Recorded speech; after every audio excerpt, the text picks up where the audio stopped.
Bonsoir à tous et soyez bienvenus pour cette review numéro 3 sur le chapitre 3 de la série The Mandalorians. Et donc comme d'habitude, il y aura une partie non-spoil et une partie spoil. Et donc on va faire rapidement le tour de l'histoire de quoi ça raconte ce chapitre 3, bien sûr, toujours sans spoiler. Dans ce chapitre 3, le Mandalorien est revenu sur la planète dont il était parti d'origine pour livrer son colis. Après qu'il ait livré le colis et reçu sa récompense, il utilisera sa récompense pour bien sûr renforcer son armure et il est aussitôt reparti pour une nouvelle mission. Mais un doute s'installe en lui.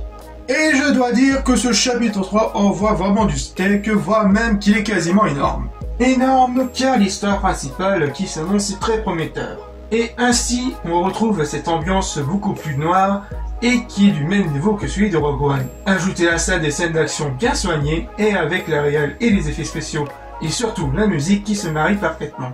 Je vais pas plus m'enflammer que ça et garder tout de même mon excitation de fanboy. Et il reste encore 5 épisodes à venir. Et donc on va entrer bien sûr dans la zone spoiler, donc mon avis assez rapide, non spoil, de ce fameux chapitre 3 de The Mandalorian, donc un chapitre 3 très prometteur, qui est une très bonne réussite au niveau en termes d'action et d'aventure, et en termes surtout de rythme sur le fil rouge principal, et hâte de voir le chapitre 4 qui va être réalisé par une certaine Bryce Dallas Howard, l'actrice qui joue dans Jurassic World.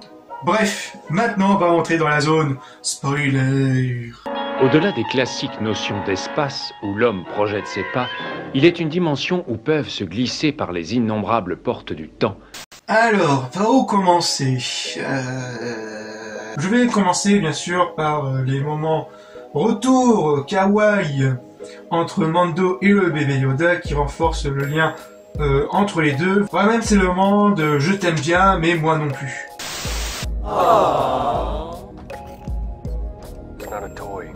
Oh. Oh. Hey! Shut the fuck up! Et que, un peu plus loin dans l'épisode, on avait vraiment ressenti l'événement à venir, à savoir qu'il allait le récupérer. Donc cette fameuse scène où il prépare son vaisseau et juste au moment d'activer le poignet, il se rappellera ce petit moment de douceur qu'il y avait avec le bébé Yoda. Et bien sûr qui décide de le récupérer aux mains de l'Empire. Et qui va mener vers cette scène d'action d'infiltration assez bien faite, et accompagnée bien sûr toujours de la musique qui fonctionne parfaitement, et qui ose enfin de montrer des morts, comme celui de Lance-Flamme.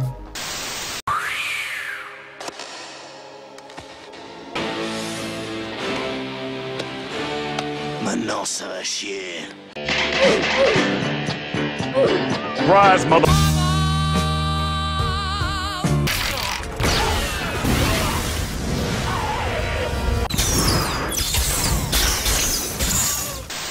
Et avec une scène d'action qui rajoute de la tension et du désespoir jusqu'au moment où le reste des Mandaloriens vient à son secours. Et j'ai trouvé ça vraiment excellent dans la façon dont c'est amené. En parlant des Mandaloriens justement, on va apprendre un peu plus sur eux, voire même sur leurs coutumes, et un peu plus sur le pourquoi et du comment se sont retrouvés sur cette planète.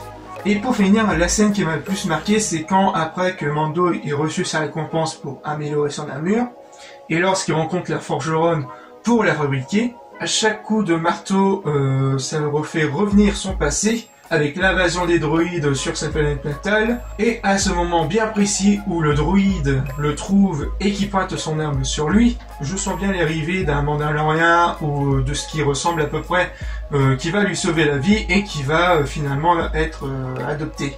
Bon, bien sûr, j'ai une nouvelle théorie qui vient juste d'arriver, donc je tiens à vous informer qu'il ne faut absolument pas prendre ça au sérieux. C'est juste une théorie à la con que j'ai eue dans ma tête.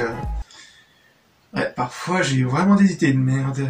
Bref, donc j'imagine très bien un autre héros surgir de nulle part, du style Obi-Wan Kenobi, ou bien encore Anakin Skywalker, ou bien encore Maître Yoda. Pour moi, je pencherais plus sur ma théorie de Maître Yoda qui viendra le sauver et qui sera sans doute une petite boucle assez sympathique et que c'est à son tour de le sauver et de le protéger. Voilà, je terminerai là-dessus sur cette petite théorie à la con. que j'avais imaginé. Bon, en tout cas, hâte de voir cet épisode 4 qui s'annonce très prometteur. Bref, je vous laisse et on se dit à très bientôt pour de futures vidéos. Allez, peace!